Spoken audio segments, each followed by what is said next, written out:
survey. Very active, right? Yeah, I could do it. I mean, how many people go to a bond issue vote, and when there's 6 bond issues, and they vote against all of them just because they say, Money. yeah, my It's a taxes couple, are, it's a taxes couple are people to do that. Yeah. Thought you were raising your hand over there. But if you ask them to prioritize, say, you know, if you're going to spend funding, this would be my number one.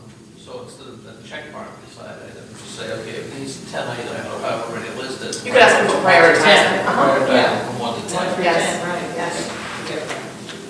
so I like the idea of having it in both places, Yeah. in context and also collected at the end. That'll be fun to see that someone will. Okay, economic development. I think there were a lot of good points made in economic development. I think that was going to be hard to whittle down, quite honestly. Well, I'm just wondering if in some categories you might want to listen up to 3 to 4 questions. We might, we can decide that. Or just have one question that has, you know, more choices that include some of those things, if possible. And a lot of these are just too important. Okay, is there anything you need clarifying? Well, what do you hope to gain from number 4? I don't know. I wondered that when I wrote it down. No, that was my question. I've heard complaints that the water rate structure, commercial versus residential, is unbalanced. And I can't remember in the last decade or so that based on all the new infrastructure improvements,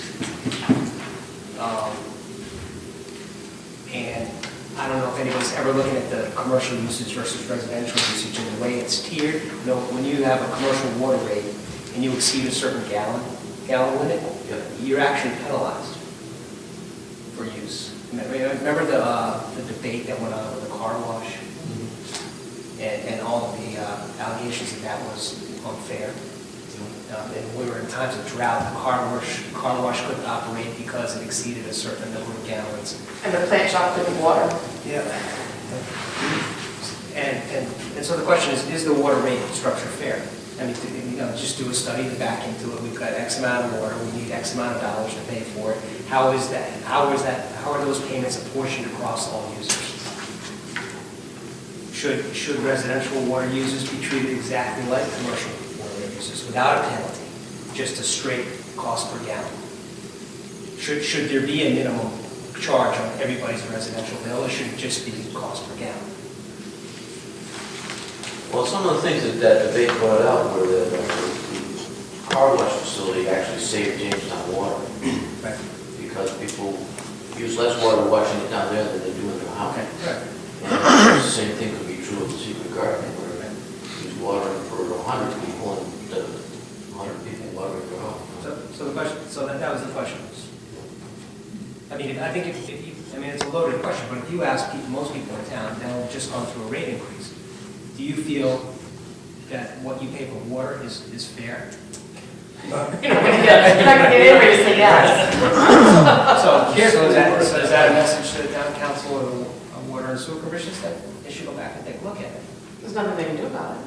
Well, because that's sort of my point, you know, what's fair? Fair is having somebody else pay for my water? I understand the commercial versus, I understand the I point mean, now. it costs what it costs. I mean, my whole point was commercial versus residential. I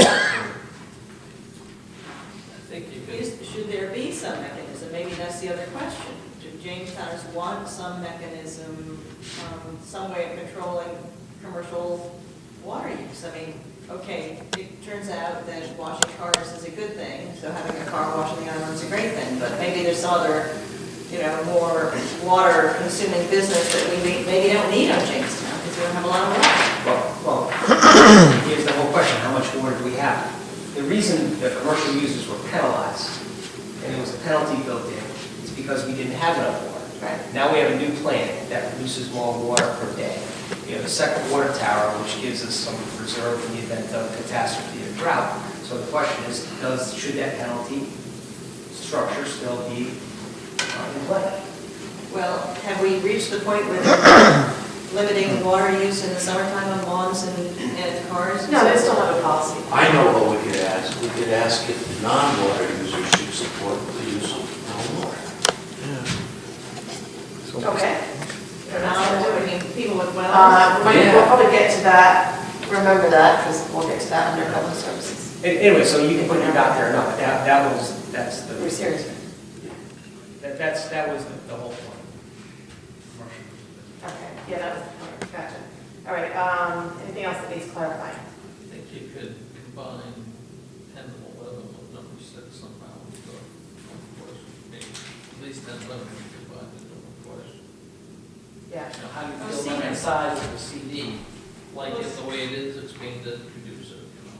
Well, the CD was specifically, the greenway versus the more commercial part of it, Yeah. Go ahead, number 6. that we were wrestling with when we were